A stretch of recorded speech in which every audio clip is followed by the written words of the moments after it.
नमस्कार प्रणाम, हम जेपी यादव फ्रॉम छपरा बिहार। तो अब तोहनी सोचो तक लोगन कि कहाँ से घुस गए, तो ढेर मत सोचा लोगन, काहे कि हमनी है सब बिहारी ऐसा ही नो एंट्री में जहाँ तहाँ घुस जानी सब बुझाए ना रौद देवे नहीं सब। अरे तू ऐसे मत हंस, काहे कि छोकरा पहले ही बर्बाद हो चुकल बा छोकरी का चक्कर में। जौन 8-10 कट्ठा खेत रहल वो बेचा गल बा नौकरी का चक्कर। बहुत स्थिति दयनीय बा। आए सब चीज के कारण तो हनी लोग 12 लोग मार ऐसा ऐसा फिल्म बना देता लोग, खाली प्यार।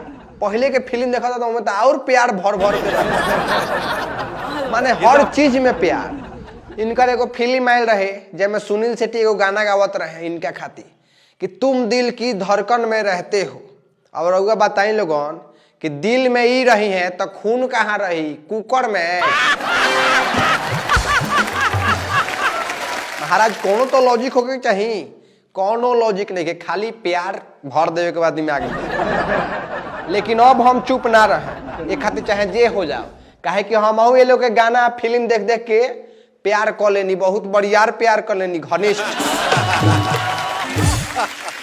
वही प्यार क के एगो लड़की के लेके जे हम भाग गए नी। अरे हमरे ऊपर नु गाना बन रहे, खेसारी भैया गाना गले रहे कि नून रोटी खाएंगे जिंदगी संग ही बताएंगे, हम ही नहीं हूँ। लेकिन ओकरा आगे कहानी हम लोग सुनावे आयल बनी कि भागे के तब भाग गए नी, नून रोटी खाए के कह देनी। लेकिन ओकरा बाद जब हमारी स्थिति ऐसा आयल तब का भयल, अब सुनी लोगन।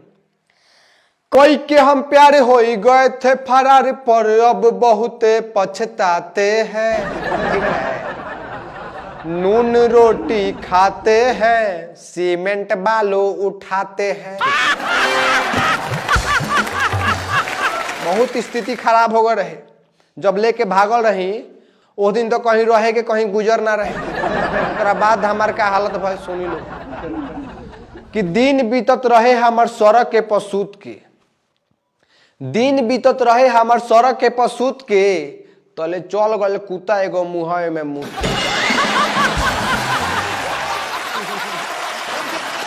बहुत स्थिति खराब होला भैया। जिन जिन भागे के बारे में सोचत होई लोग, सुन लिया लोगन ध्यान से। तो अपना बर्बादी के किस्सा अब सबको सुनाते हैं, नून रोटी खाते हैं और सीमेंट बालू उठाते हैं, ठीक है। तो अब तो हम लोगन से ये कहें कि लड़की सब का चक्कर में मत पड़ो बुझाई। आए कि ओकनी के घड़ी शिफ्ट चलावत तरी सो, 3-3 गो 4-4 गो शिफ्ट। जगह फैक्ट्री में हमने शिफ्ट चलावे नहीं सक कमाए बेरी, ओवर टाइम नाइट ड्यूटी वहीं कनी के चलाता बाबू शिफ्ट। वो शिफ्ट में जहाँ तू शिफ्ट भइल कि सीधा बंगलोर शिफ्ट होके के पड़ी घर से।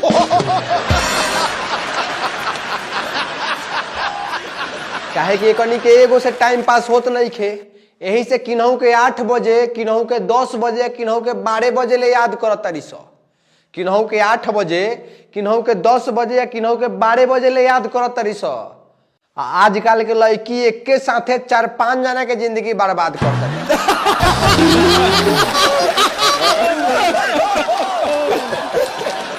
बुझाई तब बच जा लोगन। आ सही में देखल जाओ तो एक कोनो गलती बात ना, काहे कि भाव तो हमनिए बढ़ैले बनी सब। एगो लड़की मेकअप मार के जैसे गुजर जाओ तो 15 गो लड़का मुहकुड़िए गिर जी है सब चप्पल चाटे खातिर कि चप्पल चाट के हम आज ही अमर हो जाए। एक काहे कनी के फेर में पड़ल बार हई जे लाल लाल बिंदिया सटले बिया, कम से कम 100 जना के कटले बिया। यही से अंत में इतने भक्का है कि संभाल के रखिया हाट के, ना तो चल जाई कोनो काट। वीडियो अच्छा लगल होके तो लाइक करो लोगन, शेयर करो लोगन। बहुत मेहनत लगल बा भैया एडिट करे में, देखा था लोगन कितना मस्त बा।